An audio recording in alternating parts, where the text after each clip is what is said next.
सेठ का लालच। पिंटू बचपन में ही एक दुर्घटना में अपने परिवार से बिछड़ गया था। उसे पालने पोसने वाला अब कोई नहीं था। लेकिन कहते हैं ना, जिसका कोई नहीं होता उसका ऊपर वाला होता है। पिंटू के साथ भी कुछ ऐसा ही हुआ। एक दिन वह अकेला ही रास्ते से गुजर रहा था।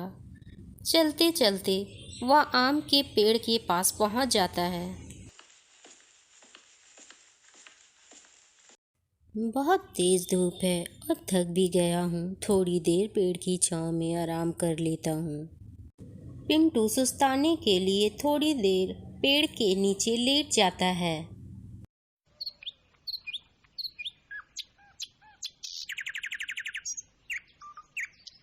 बहुत भूख लगी थी, इसलिए नींद भी नहीं आ रही थी। वह उठकर बैठ जाता है, लेकिन उसके पास खाना खरीदने के लिए पैसे नहीं थे। उसने सोचा, पेड़ में लगे आमों से ही आज भूख मिटा लेता हूँ। बहुत भूख लगी है, सोने से पहले आम खा लेता हूँ। वह आम तोड़ने के लिए इधर उधर पत्थर ढूंढने लगता है। तभी उसे एक आवाज़ सुनाई देती है, कृपया पत्थर मत मारो। पिंटू आसपास देखा, उसे कोई इंसान नहीं दिखाई दिया। फिर उसे एक छोटी सी चिड़िया दिखाई दी। उसे यकीन नहीं हुआ कि ये चिड़िया बोल रही है। तभी चिड़िया फिर से बोली, अगर तुम पत्थर फेंकोगे तो मेरा घोंसला टूट जाएगा। मुझे भूख लगी थी, इसलिए आम खाना चाहता था। लेकिन कोई बात नहीं, तुम डरो नहीं, मैं पत्थर नहीं मारूंगा। मैं कुछ और इंतजाम कर लूंगा।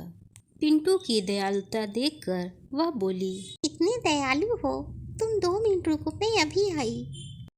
इतना कहकर चिड़िया वहाँ से उड़कर चली गई। थोड़ी ही देर में चिड़िया एक चमकता हुआ मोती लेकर आई और पिंटू को दे दी और बोली, इस मोती को बाजार में बेचोगे तो तुम्हें अच्छा पैसा मिल जाएगा। फिर तुम उन पैसों से जो मन करे खा लेना। पिंटू उस चिड़िया का धन्यवाद करता है और कहता है कि आज के खाने का इंतजाम हो जाएगा। तभी चिड़िया कहती है, आज ही नहीं, मैं तुम्हें रोज एक मोती दूंगी। बदले में तुम आने जाने वालों से मेरे घोंसले की रक्षा कर देना। चिड़िया का प्रस्ताव सुनकर पिंटू खुशी खुशी राजी हो गया। वह गांव में जाकर वो मोती उसने रामलाल को दिया। बदले में कुछ पैसे ले लिए। उन पैसों से उसने भर पेट खाना खाया।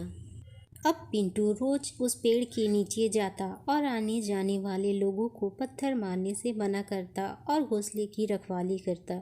चिड़िया रोज उसे एक मोती दे देती।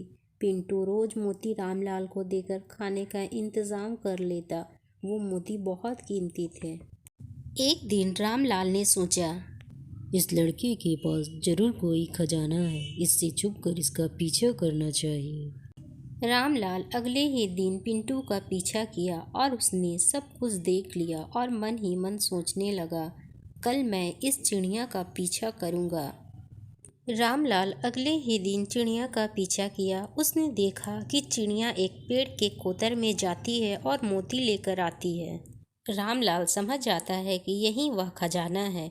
चिड़िया के जाने के बाद रामलाल उसी पेड़ के पास गया और कोतर में हाथ डाला।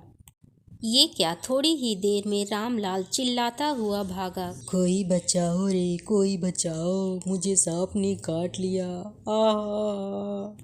दरअसल उस पेड़ में चिड़िया का एक दोस्त नागराज रहता था। वही उसे मोती लाकर दिया करता था। वहाँ कोई खजाना नहीं था। रामलाल को चिल्लाता देख पिंटू दौड़ कर आया और उसने जड़ी बूटी की पत्तियाँ तोड़कर रामलाल के हाथ में लगा दिया। रामलाल जी, आप इसे लगा लीजिए, इससे आप तुरंत ठीक हो जाएंगे, जहर भी सूख जाएगा। इस जड़ी बूटी से रामलाल का जख्म सूख गया और रामलाल की जान बच गई। रामलाल ने सारी बातें पिंटू को बताई और उससे माफ़ी भी मांगी। मुझे माफ़ कर दो, मैंने लालच में आकर तुम्हारा पीछा किया और मुसीबत में फंस गया। कोई बात नहीं लाला जी, आपकी जान बच गई, मेरे लिए यही सबसे ज़रूरी है। पिंटू की बातें सुन रामलाल का दिल भर आता है और वह पिंटू से कहता है, तुम कितने अच्छे हो, आज से तुम मेरे साथ रहोगे। तुम मेरे साथ मेरे घर चलो। रामलाल पिंटू को लेकर अपने घर चला जाता है और उसे दुकान में ही रख लेता है और उसकी सारी जिम्मेदारियां ले लेता है। पिंटू के दया भाव ने उसकी सारी समस्या दूर कर दी और वहीं रामलाल को लालच करने का सबक मिल गया। लोकप्रिय हिंदी कहानियाँ देखने के लिए चैनल को सब्सक्राइब कर ले और बेल आइकन को भी दबा ले ताकि मैं जो भी कहानी बनाऊँ वो आसानी से आप तक पहुँच सके।